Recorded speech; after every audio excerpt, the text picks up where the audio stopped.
BRS party శ్రేణుల్ని ఎక్కడికక్కడ అరెస్టులు చేయడానికి పట్ల బీఆర్ఎస్ శ్రేణులు తీవ్రంగా వ్యతిరేకం చేస్తున్నారు. ఇప్పటికీ తమ అధినేత అలాగే కేసీఆర్ చేసినటువంటి అభివృద్ధి పనులు పరమార్థంగా ఉన్నటువంటి పరిస్థితులు రాష్ట్రమంతా తెలుసు.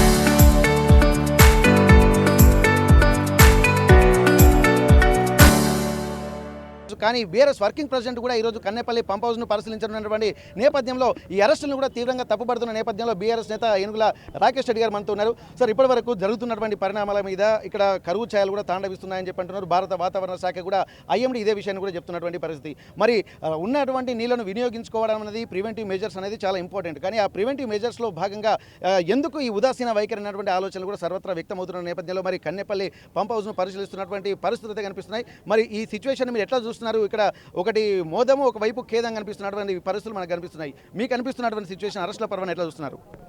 రేవంత్ రెడ్డి గారి ప్రభుత్వం వచ్చిందే కేసీఆర్ గారి మీద, కేటీఆర్ గారి మీద, బీఆర్ఎస్ పార్టీ నాయకుల మీద కక్ష తీర్చుకోవడానికి అన్నట్టుగా ఈ పరిపాలన కొనసాగుతుంది.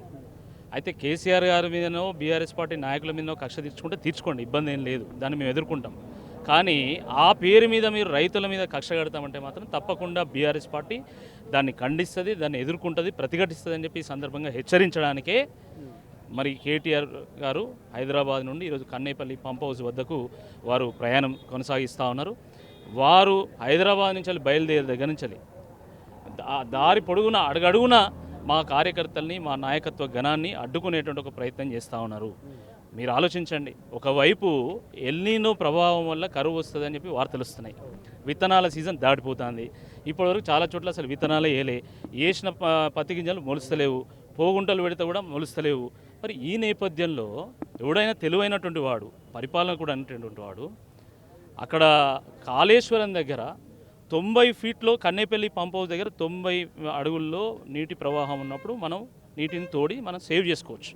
కానీ ఈరోజు 95 అడుగుల్లో నీటి ప్రవాహం ఉన్నా కూడా మరి ఆయన పంప్ హౌస్లో ఆర్నేస్తలేడంటే ఏమనుకోవాలి? మీకేమనిపిస్తుంది చెప్పండి దీన్ని?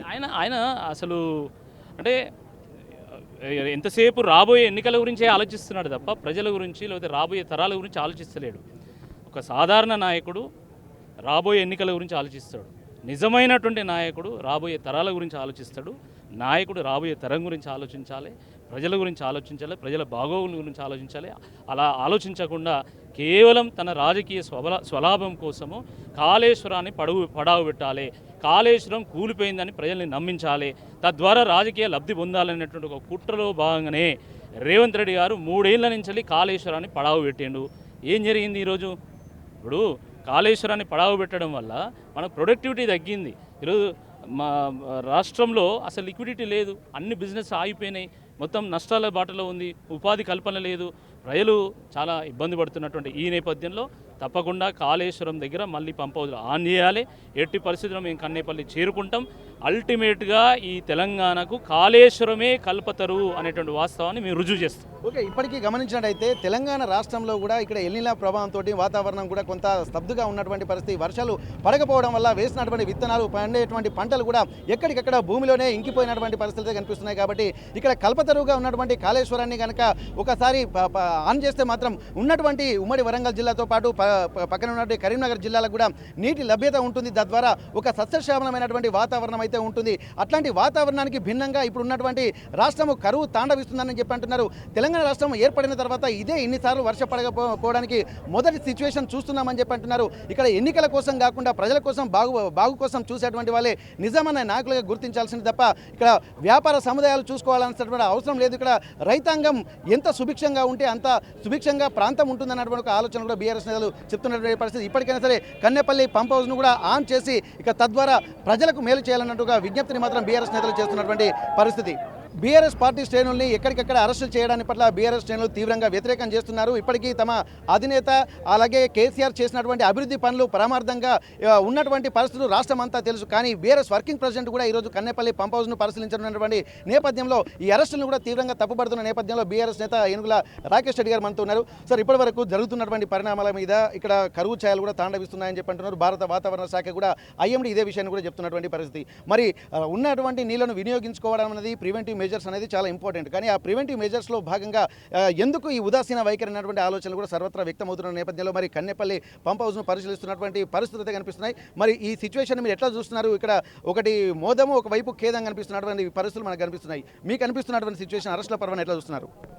రేవంత్ రెడ్డి గారి ప్రభుత్వం వచ్చిందే కేసీఆర్ గారి మీద, కేటీఆర్ గారి మీద, బీఆర్ఎస్ పార్టీ నాయకుల మీద కక్ష తీర్చుకోవడానికి అన్నట్టుగా ఈ పరిపాలన కొనసాగుతుంది. అయితే కేసీఆర్ గారి మీదనో బీఆర్ఎస్ పార్టీ నాయకుల మీదనో కక్ష తీర్చుకుంటే తీర్చుకోండి, ఇబ్బంది ఏం లేదు, దాన్ని మేము ఎదుర్కొంటాం. కానీ ఆ పేరు మీద మీరు రైతుల మీద కక్ష కడతామంటే మాత్రం తప్పకుండా బీఆర్ఎస్ పార్టీ దాన్ని ఖండిస్తుంది, దాన్ని ఎదుర్కొంటుంది, ప్రతిఘటిస్తుంది అని చెప్పి ఈ సందర్భంగా హెచ్చరించడానికే మరి కేటీఆర్ గారు హైదరాబాద్ నుండి ఈరోజు కన్నేపల్లి పంప్ హౌస్ వద్దకు వారు ప్రయాణం కొనసాగిస్తూ ఉన్నారు. వారు హైదరాబాద్ నుంచి బయలుదేరే దగ్గర నుంచి దారి పొడుగున అడుగడుగున మా కార్యకర్తల్ని, మా నాయకత్వ గణాన్ని అడ్డుకునేటువంటి ఒక ప్రయత్నం చేస్తూ ఉన్నారు. మీరు ఆలోచించండి, ఒకవైపు ఎల్నినో ప్రభావం వల్ల కరువు వస్తుందని చెప్పి వార్తలు వస్తున్నాయి. విత్తనాల సీజన్ దాటిపోతుంది.